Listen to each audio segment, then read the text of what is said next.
Hello everyone.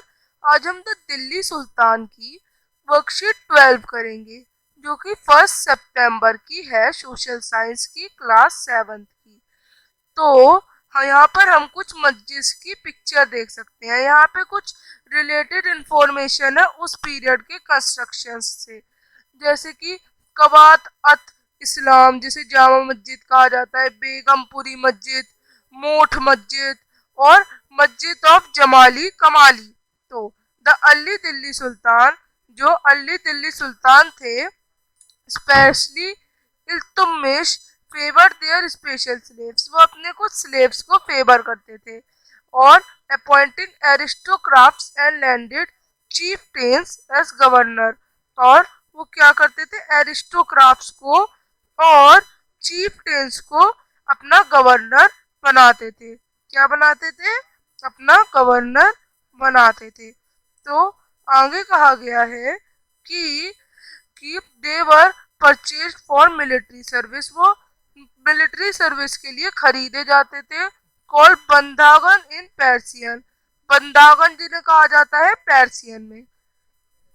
अब आगे बता रखा है, the Khaljis and Tughluqs continue to use बंदागन and also raise people of humble birth who were often their clients to high political and positions. They were appointed as generals and governors. अब जो खलजीज थे और तुगलुक्स थे, उन्होंने continue रखा बंदंगन को use करना और रेज करना, बढ़ाना पीपल ऑफ हम्बल बर्थ को, और उनको अपना क्लाइंट बनाया और एक पॉलिटिकल हाई पोजीशन दी। और दे वर अपॉइंटेड, उन्हें जनरल और गवर्नर के रूप में अपॉइंट किया। Slaves and clients were loyal to their master, slaves और वो जो थे क्लाइंट्स, वो बहुत ही लॉयल थे अपने मास्टर्स से। And patrons but not to their heirs, पर अपने हायर्स से नहीं थे, यानी जो उनके हायर्स, उनके जो बच्चे थे, अगले राजा होने वाले थे, उनसे। New sultan had their own servant, क्योंकि जो नए सुल्तान थे उनके अपने अलग ही सर्वेंट थे। As the result the accession, इसकी वजह से the accession of a monarch हुआ। क्या हुआ, एसेशन हुआ मोनार्क का। और आगे क्या कह रखा है, often so conflict between the old and new nobility, और पुराने राजा और नए राजा में लड़ाई शुरू हुई, कुछ लड़ाइयाँ शुरू हुई। लाइक द अर्लियर सुल्तान, पहले वाले सुल्तानों की तरह जो खलजी और तुगलक थे, उन्होंने मोनार्क अपॉइंट किए मिलिट्री कमांडर्स के रूप में as governors. These lands were called एकता एंड देयर होल्डर वर इक्तादर और मुफ्ती। उन्होंने कुछ लैंड लिए अपने मिलिट्री ऑफिसर्स और गवर्नर्स को टेरिटरी बनाने के लिए, जिन्हें इक्ता कहा गया, और वहां के होल्डर को इक्तादर और मुफ्ती कहा गया।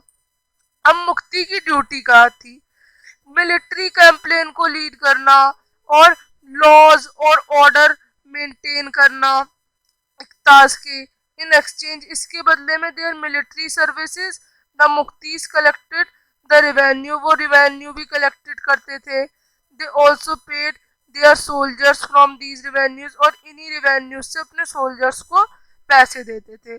कंट्रोल ओवर मुफ्तीज was most effective if their office was not inheritable, अगर उनका ऑफिस इनहेरिटेबल ना हो तो उन्हें उनके ऊपर कब्जा करना आसान था। And if they were assign इक्ता, और वो छोटे समय के लिए इक्ता को असाइन करें बिफोर बीइंग शिफ्ट होने से पहले। दीज हार्श कंडीशंस, ये जो कुछ कंडीशंस है सर्विस की, ये जो है ये इम्पोज की गई during the reign of Alauddin Khalji और मुगलक तगलक।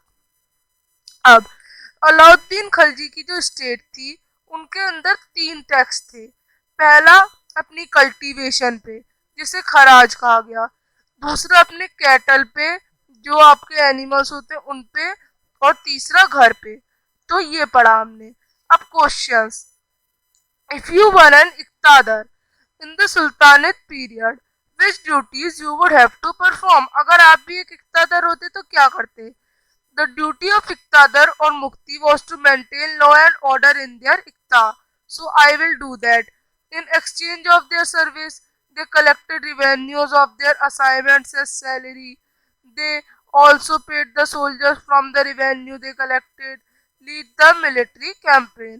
तो ये सारे फंक्शंस होते हैं इक्तादर के. तो लास्ट में आप लिखेंगे सो आई वर एन इक्तादर. So if I were an इक्तावर I will perform all these duties. अब second, explain the key features of taxation during the region of Alauddin Khilji and क्यों. अब आपको बताना है कि कौन कौन से टैक्स थे अलाउद्दीन खिलजी के समय में. पहला ऑन कल्टीवेशन कोल्ड खराज एंड अमाउंटिंग. इसमें आपको 50% प्रीजेंट की जो प्रोड्यूस होती थी उसे देना पड़ता था. दूसरा कैटल पे और तीसरा हाउस पे. सो इस तरह से आप ये वर्कशीट करेंगे. अब हम मिलेंगे नेक्स्ट वर्कशीट के साथ. तब तक के लिए बाय.